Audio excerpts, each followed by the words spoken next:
मेरे बच्चे, आज तुम्हारा शत्रु मेरे दर पर आया था।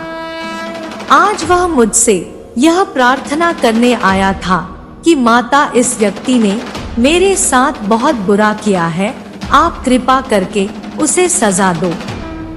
आप अपनी शक्तियों का प्रयोग करो उसे बर्बाद करने के लिए। मेरे बच्चे, यही वह व्यक्ति है जिसे तुम बहुत लंबे समय से जानते हो।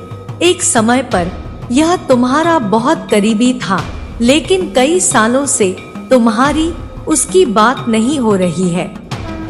तुम दोनों के रिश्ते खराब हो गए हैं, पर वह तुम्हारे सामने ऐसा दिखावा करता है और वह इस संसार के सामने इतना दिखावा करता है जैसे वह कितना सुलझा हुआ व्यक्ति है और वह कितना शांत स्वभाव का व्यक्ति है।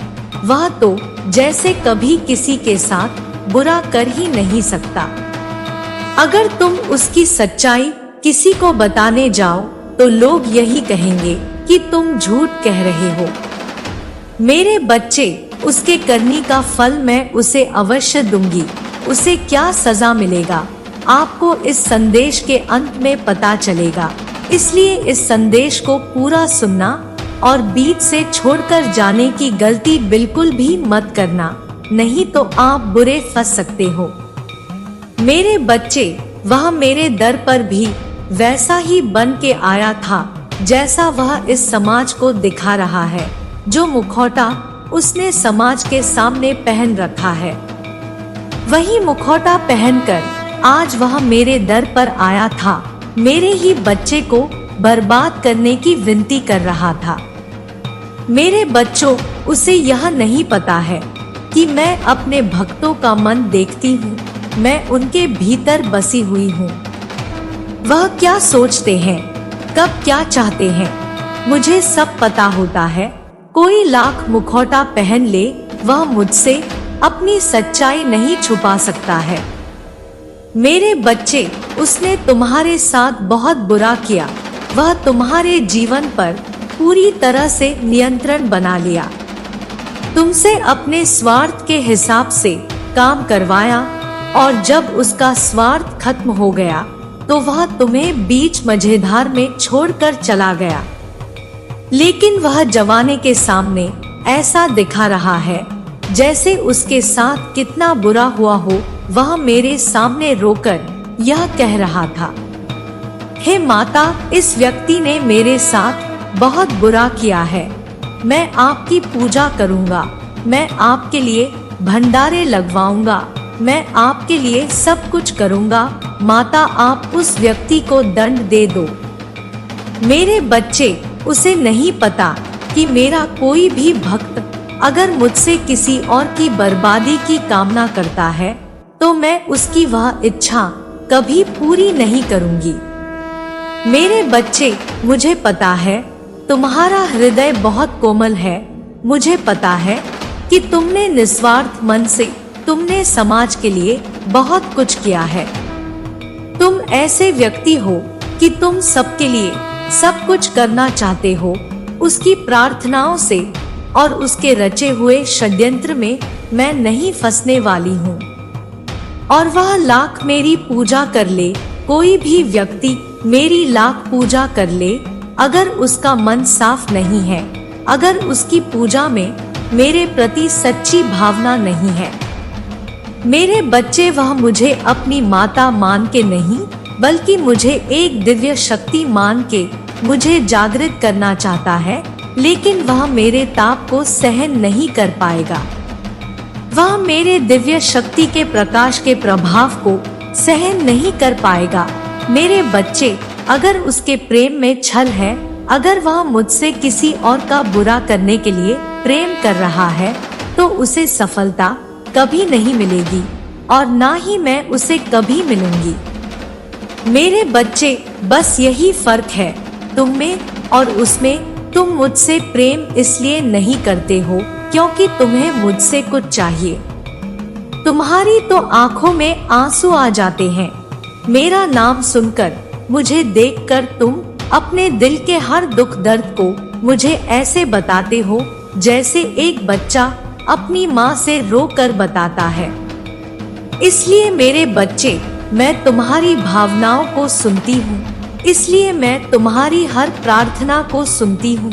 मैं तुम्हें समाज की हर सुख समृद्धि देना चाहती हूँ, इसलिए मैं तुम्हारे परिवार की रक्षा करती हूँ मेरे बच्चे, क्योंकि तुम मुझे अपनी माता मानते हो। वह मुझसे मेरे ही बच्चे को बर्बाद करने की प्रार्थना कर रहा है और उसे यह लग रहा है कि वह उसमें सफल हो जाएगा। यह उसकी बहुत बड़ी गलतफहमी है। वह मेरी क्या किसी भी शक्ति को जागृत कर ले, तुम्हें कभी हानि नहीं पहुंचा पाएगा। वह तुम्हें रुला सकता है पर तुम्हें बर्बाद नहीं कर सकता है। वह तुम्हें नीचे नहीं गिरा सकता है, क्योंकि तुम मेरी गोद में लेटे हुए हो। तुम कभी नीचे गिरोगे ही नहीं। मेरे बच्चे, उसे यह पता ही नहीं है कि माता और बच्चे का रिश्ता कैसा होता है। वह तो हर रिश्ते में छल करता है, हर रिश्ते में सौदा देख रहा है। जैसा उसने तुम्हारे साथ किया, यह समाज उसकी सच्चाई नहीं जानता है। वह इस दुनिया के सामने मुखौटा पहन लेगा, अच्छा बन जाएगा और तुम्हें बुरा दिखा देगा, लेकिन मेरे सामने वह ऐसा नहीं कर सकता है। मेरे बच्चे, तुम्हें उससे डरने की क्या, तुम्हें उसके बारे में सोचने की भी जरूरत नहीं है। मैं तो उस व्यक्ति को यही देखकर सोचती हूँ कि क्या सच में मेरा बच्चा इस व्यक्ति के बारे में सोचकर इतना रो रहा है, इसके लिए कष्ट को देखकर इतना रो रहा है। नहीं मेरे बच्चे, वह बहुत तुच्छ इंसान है, वह किसी का नहीं है। तुम उसके लिए रोना मत, उसने सिर्फ तुम्हारे साथ छल किया है। वह तो है ही ऐसा व्यक्ति, उसकी प्रवृत्ति ही ऐसी है। वह तो अपने माता पिता के साथ भी छल करता है। तुम तो फिर भी उसके बहुत दूर के लगते हो। उस व्यक्ति के लिए तुम क्यों रो रहे हो? ऐसे व्यक्ति का किया हुआ छल तुम याद ही क्यों कर रहे हो? अपने ऊपर गर्व करो। तुमने उस जैसे व्यक्ति के लिए भी इतना अच्छा किया, इतना अच्छा सोचा। तुम एक बार खुद सोचो, क्या उसमें कुछ भी ऐसा था जो तुम उसके साथ रहो, जो तुम उसके लिए इतना त्याग करो? जो तुमने किया उसको तो थोड़ा सा भी एहसास नहीं है कि तुमने उसके लिए क्या क्या किया और बदले में उसने तुम्हें क्या दिया। वह तो आज भी इसी घमंड में जी रहा है कि वह बहुत अच्छा इंसान है। तुम ऐसे इंसान को उसके भ्रम में जीने दो। मेरे बच्चे, बहुत जल्द उसके भ्रम का घमंड टूट जाएगा और फिर उसे जो पछतावा होगा तब तक बहुत देर हो चुकी होगी। मेरे बच्चे, मुझे तो तुम पर गर्व हुआ। जब वह मेरे द्वार पर आया तो तुम भी खुद पर गर्व करो कि दुनिया लाख बुरी थी, लेकिन मेरे बच्चे, तुमने खुद को नहीं बदला। मेरे बच्चे, मेरा आशीर्वाद सदैव तुम पर बना रहेगा। मेरा आशीर्वाद प्राप्त करने के लिए मेरा भाग्यशाली अंक 2222 लिखकर मुझे अपनी स्वीकृति प्रदान करा देना। अपने माता का अगला संदेश प्राप्त करने के लिए मेरे इस संदेश को लाइक करके चैनल को सब्सक्राइब कर लीजिए, ताकि आने वाला अगला संदेश आपको प्राप्त हो सके। आपका कल्याण हो। जय माता दी, जय भोलेनाथ।